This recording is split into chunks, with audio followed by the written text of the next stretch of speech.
Everything is connected.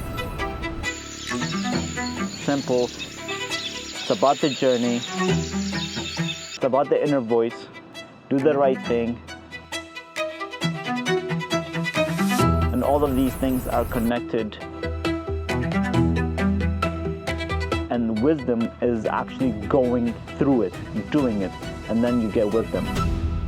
There's a book called Siddhartha that I read quite a bit, almost yearly. I've read it since 9th grade, to be honest with you. I've read it almost every year, every other year or so. After reading that book, one of the things I took away is the idea of listening to your inner voice, paying attention to what you want.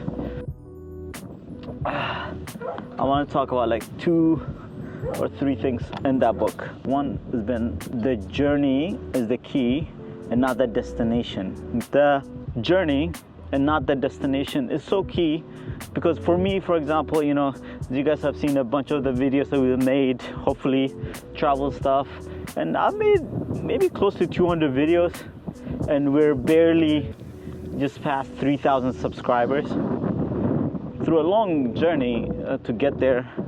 And our highest performing video is only 25,000 after 200 videos. So you might say, am I terrible at this? Like, should I give up on this? Does this not work? And there's a lot of self-doubt, obviously, that comes with that. For me, I can see all the things that I've learned because of this journey that I've been on, production-wise. I've learned so much. Storytelling-wise, I've learned so much. Team management, all that filming-wise, I've learned so much. In my first year of college, around the end, maybe 2 months before the school was going to end, I dropped out. And the reason I dropped out, I finished the year, but like I knew I was dropping out. I woke up in a panic attack, like literally, like drenched in sweat, panicking. And before that, life was going great. Like I was working at a hedge fund, I was making good money for a college student. I didn't even have debt because my dad was paying for the school through scholarship and the whole thing. But like my dad was paying, so I didn't there was nothing going wrong. But I woke up in a panic attack.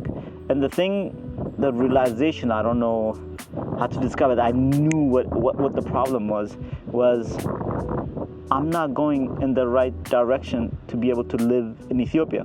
So I was going to engineering school. Electrical engineering was going to be my major. I was working at a hedge fund, like I said, so that by the time I'm done, the idea is like get a job and stuff. Almost like 89% of the students at my school would have gotten a job, and because you do internship beforehand and stuff, like it's the whole thing to get a job before you're done with school. So that would have been happening, and I was like, but if I do this, I'm never moving back to Ethiopia because of electrical engineering, and the stuff I want to work on would obviously be like sophisticated for what the industry is in Ethiopia. Like, I want to work on the iPhone. Whether I get the job or not, that's a different factor. But I knew that I wouldn't make it back, and that was the panic attack. So listening to my voice, I maybe kind of thought about that for about a week or 2, and then I wrote an email to my dad, about a 5-6 page email to my dad, explaining everything, that I'm dropping out, that this is the way I'm gonna go. I sent it to my dad and to my Dallas family, kind of just explaining to them I've decided to do this. That was listening to the inner voice. One of the proudest things that I am of myself, like one thing about myself that I'm the proudest, is that I decided to move back. And I couldn't explain it to people, and I couldn't show to people why that thing is so important to me, because it was hard to make that choice to move back to Ethiopia. It's hard to, after I moved back, when things failed and didn't work out right and stuff, it would have been very easy because I deferred from school, so I didn't completely drop out. I told them I'd be back in a year. So like, after a year, when I saw how things are gonna move, it's not as easy as I thought. Or after 2 years, I could have moved back. Like, the door was never shut, but never. Next point I want to talk to you about would be, wisdom. We're all looking for wisdom. We're all looking for tricks and the list of 5 things I should do to achieve A, B, C, D. So the thing in these 2 books, Siddhartha and The Alchemist, you need to experience it.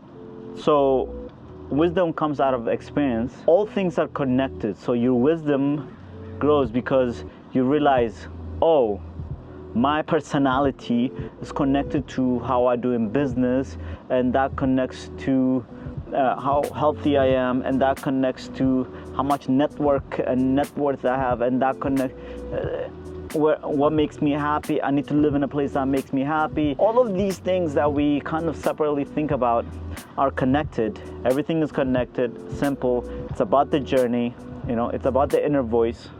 Do the right thing. And all of these things are connected, and wisdom is actually going through it, doing it, and then you get wisdom. Another thing that I've learned from these books has been the idea of, one, your personal calling, your personal legend, your personal calling, your inner voice, listening to it. And the other thing has been about giving up, or not giving up as in like a whole giving up, but like letting go of certain things, going for the new one, because if you're gonna go on a journey, you have to leave this place. So it could be leaving your family, leaving your friends, relationships, so many different things you have to leave in order to go on the next journey. That's been kind of my life. My childhood wasn't the best childhood, and things were hard, and I was sick, I was abandoned, I lost my mom, I never met my dad, and I was sick for the whole until maybe 10 or 11 when I had surgery. I was sick for most of my life and stuff like that. So things weren't easy. But then after that, things got better. Like I was adopted by an amazing doctor and father. My family in Dallas, they took care of me as if their own. Additional family. I made brothers that my dad had adopted. So life got better. So I have to be able to say, okay, bad early half of my childhood, great life afterwards, and still going on a newer journeys and pursuing my life. So we have to let go of things bad that happened to me. I lost my mom, obviously that pain still stays with me, but I found new family, new friends, and it doesn't replace, but also it's a new one that you should love and take care of and cherish and feel it and allow it. So that's one of those things. Transformation requires struggle, but that makes you stronger. It doesn't make you weaker. If you're learning a new topic, it's very hard at the beginning, unless you already love it and you kind of sound smart. But for me, usually new things are hard, but then once you get through maybe 3 books of it and some exercises, and then you get a grasp of it. Then if you keep on doing it, then it becomes easy, and you can say that struggle is going through it.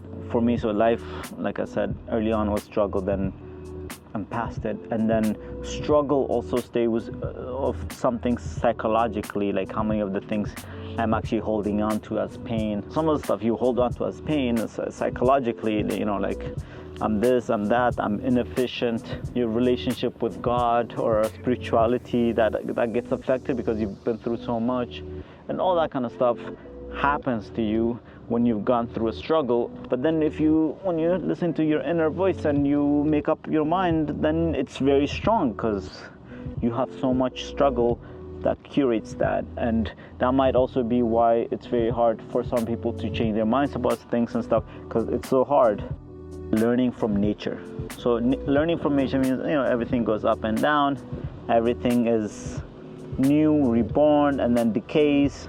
Everything changes, nothing stays the same, and there's just so much you can watch. I mean, even like social dynamics you can watch in animals, birds, and stuff like that.